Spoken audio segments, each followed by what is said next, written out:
warahmatullahi wabarakatuh. Perkenalkan, nama saya Miftahul Rida, mahasiswa keperawatan Universitas Diponegoro.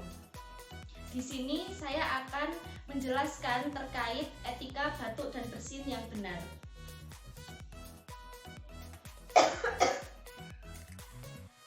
Nah, saat terdapat orang yang batuk seperti tadi, pasti akan menimbulkan ketidaknyamanan bagi orang di sekitar kita. Oleh karena itu, kita perlu mengetahui cara atau etika batuk dan bersin yang benar.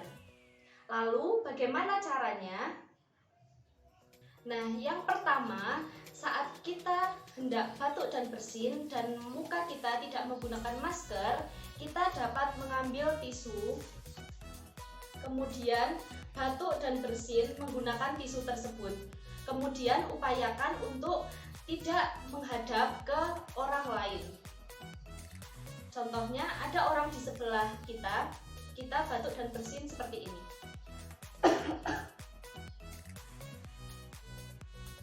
Lalu yang kedua, saat muka kita tidak tertutup ataupun tertutup masker, kita dapat menggunakan siku kita untuk batuk dan bersin. Misal, ada orang di sebelah kita, jadi kita batuk dan bersin menggunakan siku seperti ini.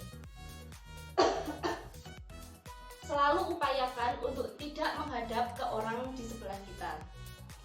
Kemudian, yang ketiga, saat kita hendak batuk dan bersin, kita dapat menggunakan masker secara langsung.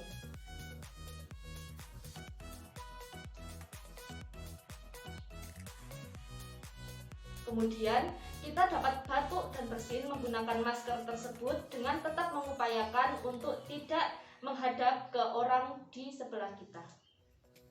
Kemudian, setelah kita batuk dan bersin menggunakan tisu maupun masker, kita harus segera membuangnya ke tempat sampah.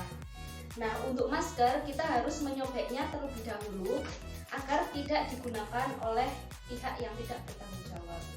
Nah, setelah ini kita harus cuci tangan 6 langkah menggunakan sabun dan air mengalir. Sekian penjelasan dari saya terkait etika batuk dan bersin yang benar. Terima kasih.